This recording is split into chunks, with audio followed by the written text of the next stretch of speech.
Ah, Vicente, agora eu quero ver, meu irmão. Ah, eu também, viu? A gente tá perdido aqui desde de manhã. E olha lá, ó. Olha em volta. Tá escurecendo. Olha, Gil. Aí eu quero ver a gente sair dessa. Eu normalmente diria pra você, não fica preocupado. Normalmente eu diria, porque hoje nem a bússola tá nos ajudando, viu? Por quê? Eu trouxe, mas não adiantou nada. Acho que ela tá com defeito, porque a agulha fica virada pro mesmo lado o tempo todo, rapaz.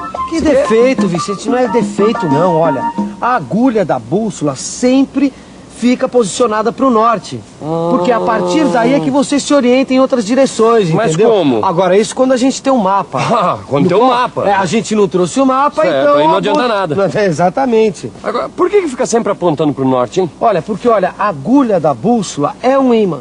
Ah, que é? é sempre atraído, tá? Pelo polo sul magnético da Terra, que fica perto do polo norte geográfico. É mesmo? Eu estava lendo outro dia num livro que o nosso planeta é uma espécie de um grande ímã. E nesse capítulo falava o seguinte, que tudo isso faz parte do eletromagnetismo, que é o tema da nossa teleaula de hoje. Eletromagnetismo. Você vai aprender como os homens descobriram as propriedades dos ímãs e passaram a usá-las para se orientar.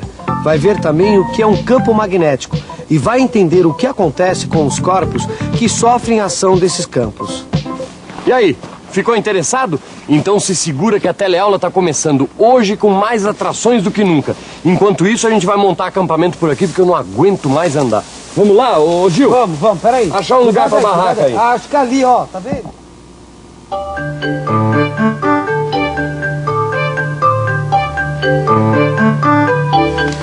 Equipes de resgate continuam à procura dos 2 excursionistas que se perderam na mata.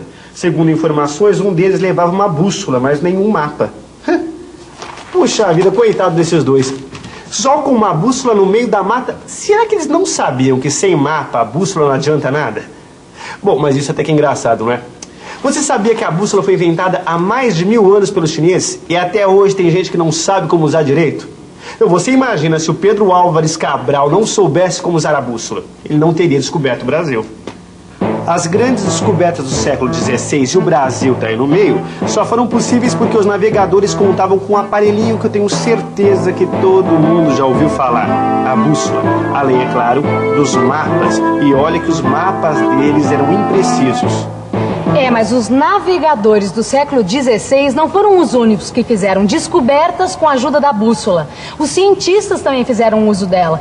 Já no século XIX, um físico dinamarquês chamado Hans Ørsted descobriu, com a ajuda da bússola, que a eletricidade e o magnetismo eram diferentes aspectos do mesmo fenômeno, o eletromagnetismo. Eletromagnetismo, eu sabia.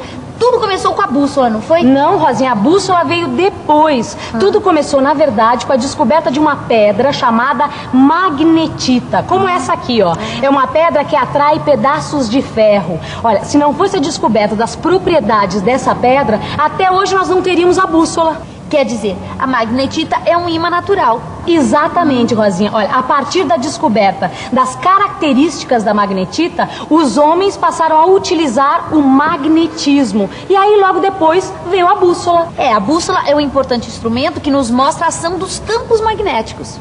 Isso mesmo, Rosinha. Observa o que acontece quando eu passo essa magnetita ao redor dessa bússola. Olha só.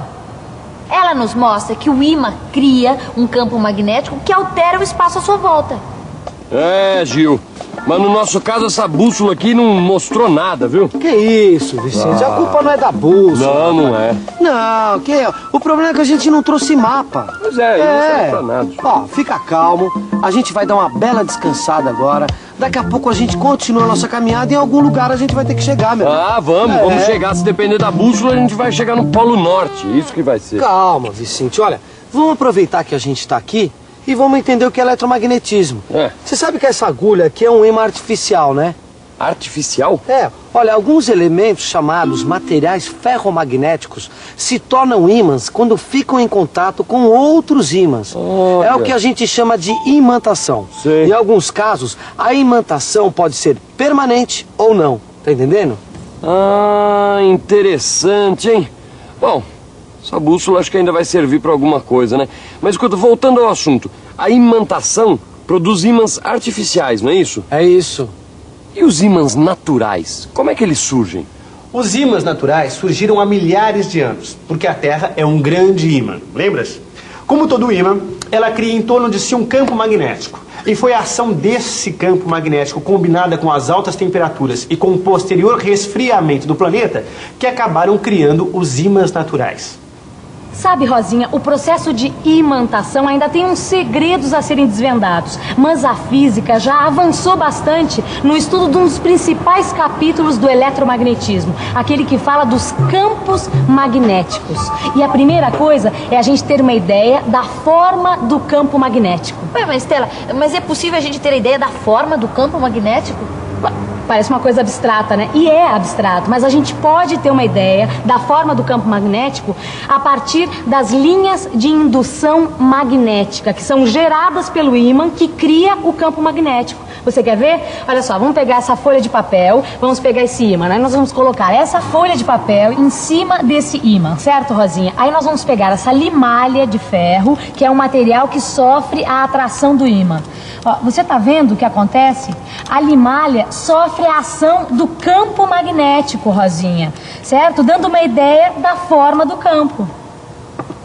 Que legal, Maristela! Dá mesmo pra ter ideia da forma do campo magnético. É, mas tem uma coisa que nós precisamos lembrar, Rosinha. O papel, ele só tem 2 dimensões. Por isso, com a limalha, nós só temos uma ideia da atuação do campo no plano. Só que o campo magnético, ele atua em todo o espaço. E dá pra observar esse fato? Claro, Rosinha, além de atuar sobre a limalha que está no papel, ele atua fora do papel, em todo o espaço à sua volta. Olha, dá uma olhada no que acontece com a agulha dessa bússola. Ó, passa ela perto do ímã. Deixa eu ver, ó.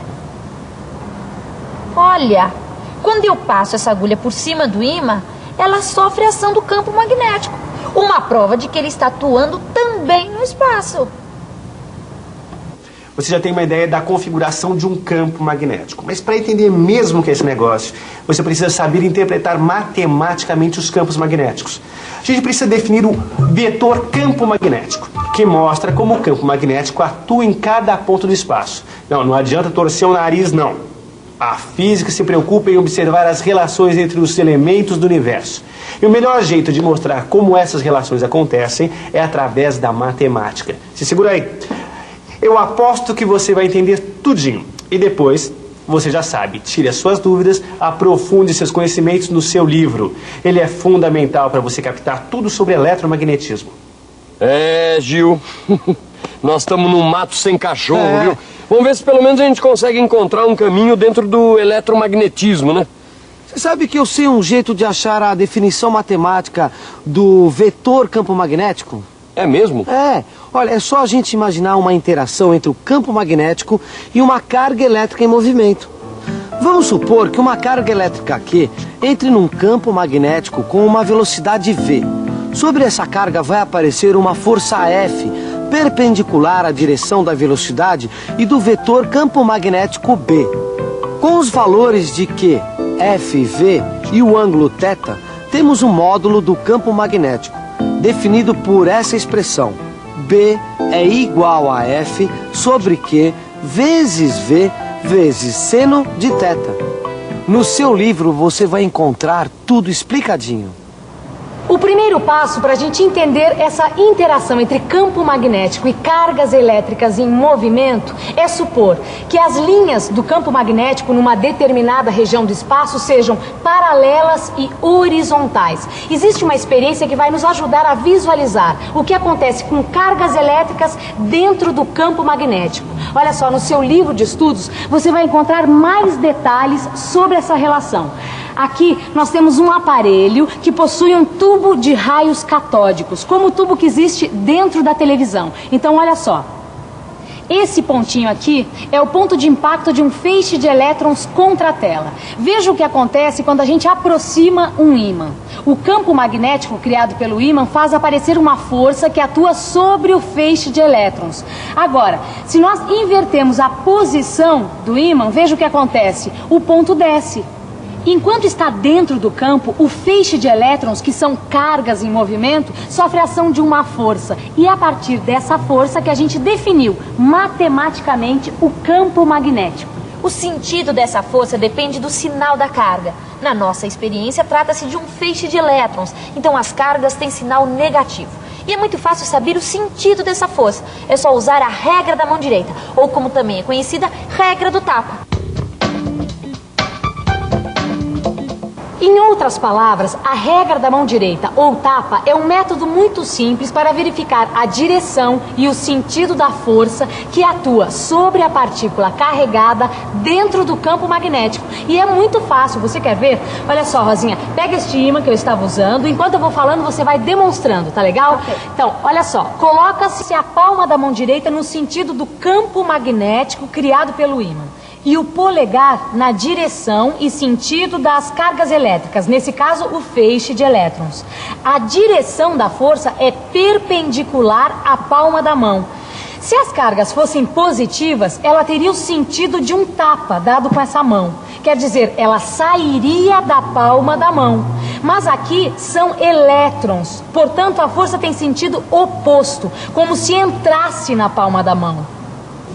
Nossa, rapaz, eu nem imaginava que existia tanta coisa por trás dos ímãs e por trás desse eletromagnetismo, viu? Mas é mesmo. Olha, é campo magnético, é interação entre campo magnético e carga elétrica, força que atua sobre a carga elétrica enquanto ela está no campo. Olha, ficar perdido não é bom, isso eu sei. Agora, pelo menos serve pra gente colocar em dia os nossos conhecimentos, já não é, Vicente? Isso é verdade, viu? Você estava falando aí sobre tudo que a gente viu, sobre interação entre carga elétrica e campo magnético, e eu fiquei lembrando, dá pra gente determinar a trajetória de uma partícula carregada dentro de um campo magnético. Sabe, Vicente, em alguns casos, essa partícula dentro de um campo magnético se comporta que nem a gente nessa mata aqui, fica andando em círculos.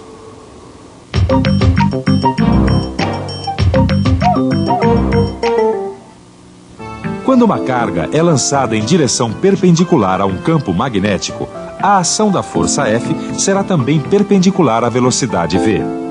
O resultado dessa associação é uma força centrípeta que faz com que a partícula execute um movimento circular uniforme. E lembre-se, nós estamos estudando a trajetória de uma partícula carregada num campo magnético uniforme. Essa partícula, portanto, descreve uma circunferência dentro do campo magnético. Ai. Bom, agora você deve estar se perguntando, e eu com isso? Para que a gente tem que estudar a trajetória das partículas nos campos magnéticos? Tá bom, então eu explico.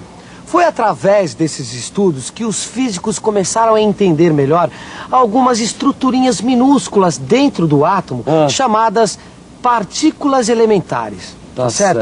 Hoje em dia, essas partículas são consideradas as menores porções da matéria. E o estudo dela está ajudando muito a desvendar alguns mistérios nas relações entre os elementos do universo. Tá certo. Agora, nas próximas teleaulas, você ainda vai topar com isso. Tá certo? É só esperar. Tá certo, Vamos Gil. descansar um pouquinho? Não. Vamos embora que a gente tem que achar a saída desse mato. Não, mas vamos embora. Enquanto isso, vocês vão pra revisão. E atenção, se liga aí que é a hora da revisão. Na teleaula de hoje, você ficou sabendo como funciona a bússola. Viu também a importância do estudo dos ímãs e do eletromagnetismo. Aprendeu o que é um campo magnético e viu que ele atua em todo o espaço. Viu também como se representa um vetor perpendicular ao plano do papel e estudou o que ocorre quando uma partícula carregada se move sob a ação de um campo magnético. Como você viu, o eletromagnetismo é um capítulo importante da física, tem muita informação. Tanto é que na próxima teleaula a gente vai continuar estudando o eletromagnetismo. Justamente por isso, não esqueça, aprofunde os conceitos que você viu nesta teleaula e use o seu livro para consolidar todas as informações de hoje. Até a próxima!